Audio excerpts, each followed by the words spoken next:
I'm Leah Lando along with Mark Gruba. Thanks for joining us. We have the very latest right now on COVID-19 in New York. Governor Cuomo says the numbers continue to go up. More than 83,000 confirmed cases of COVID-19 in New York State right now. More than 3,000 in ICU. The number of deaths over 1,900. 391 have died in the state in the past 24 hours. In Monroe County, there are 300 confirmed cases. 9 people have died. Outside of Monroe County, Steuben County has the next highest number of cases with 36, followed by Ontario County at 27. Wayne County has 20 cases, Livingston County 18. There are now about 4,000 deaths in the U.S. alone due to COVID-19. At least 865 people lost their battles yesterday. President Trump warning the nation to brace for a very bad 2 to 3 weeks. The top infectious disease experts in the White House Coronavirus Task Force believe social distancing is working, but they say at least 100,000 Americans could die from COVID-19. That number could rise to 240,000, but the task force is working to keep it down. As sobering a number as that is, we should be prepared for it. Is it going to be that much? I hope not, and I think the more we push on the mitigation, the less likelihood it would be that number. But as being realistic, we need to prepare ourselves that that is a possibility, that that's what we will see.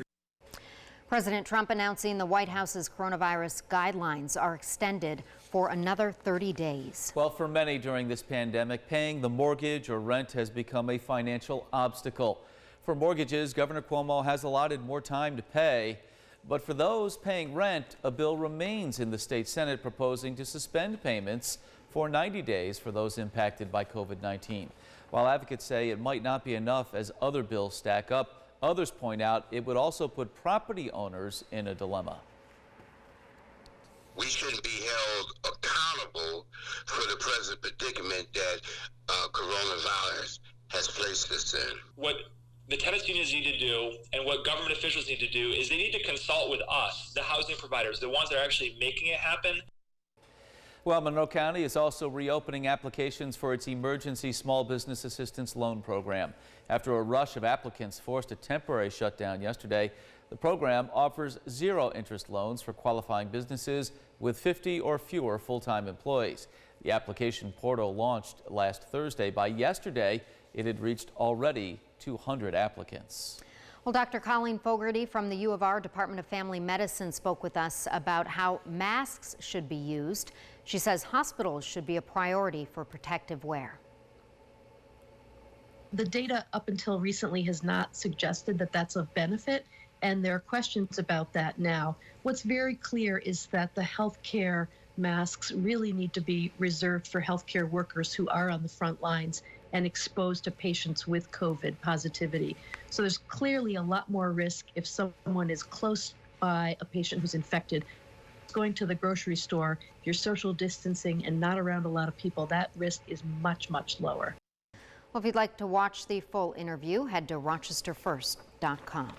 Well, here at News 8, we are continuing to put facts first. Congressman Joe Morelli, Monroe County Executive Adam Bello, and the Monroe County Health Commissioner, Dr. Michael Mendoza, will be in our studio for a full 2 hours answering questions about coronavirus. That is tomorrow, starting at 7 o'clock. If you have questions for the officials, let us know. Submit them on our Facebook or Twitter pages or by emailing us at newsroom@WROCTV.com. The Veterans Outreach Center opening up its Quartermaster program, giving veterans access to free food and hygiene kits. The program opens Monday through Friday, 10 to 2, or by appointment at 447 South Avenue in Rochester. To request items, a veteran should call 585-546-1081. We also want to point out a lot of local businesses are still open and pushing through this pandemic. For a list of open local businesses, head to rochesterfirst.com. Thanks for watching. Help slow the spread and stay safe.